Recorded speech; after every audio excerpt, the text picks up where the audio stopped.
இது வந்து honey lemon, இது ஆரஞ்ச், இது வந்து கிரேப்ஸ்.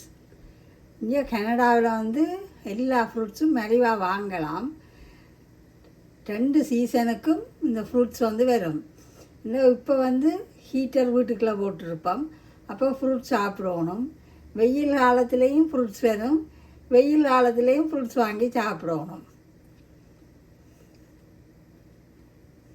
நாங்கள் வந்து இப்படித்தான் பால் கறி வைக்கிறது. இப்படி நீங்களும் வச்சு பாருங்கோ. பச்சை மிளகாய், கொஞ்சம் தேங்காய் பால் பவுடர், வெங்காயம், கத்தரிக்காய், கருவேப்பிலை, கொஞ்சம் வெந்தயம் போட்டு அவிய விடணும். தேங்காய் பாலுக்கு பதிலாக தான் நான் இந்த பவுடர் போட்டிருக்கேன். ஊரில் வந்து நாங்கள் கப்பி பால் விடுவோம், விட்டு அந்த கத்தரிக்காய் வந்து கறக்காது. பாருங்க மக்களே, பால் கறி சூப்பராக இருந்துருக்கு. நாங்கள் கத்தரிக்காய் வந்து கறக்கல. இப்போ நான் வந்து இன்னும் கொஞ்சம் தேங்காய் பால் கூட விட்டுக்கொள்கிறேன். ஊரில் வந்து முதல் பால் தேங்காய் பால் விடுவேன், நல்லா தடித்த பால் விட்டுக்கொள்வேன்.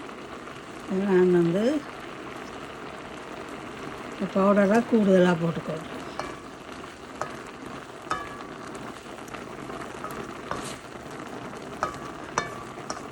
இதுதான் எங்களோட ஊரில் வைக்கிற பால் கறி.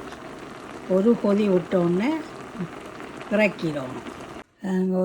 கொதி விட்டோன்னே இறக்கியாச்சு. பால் கறி ரெடி.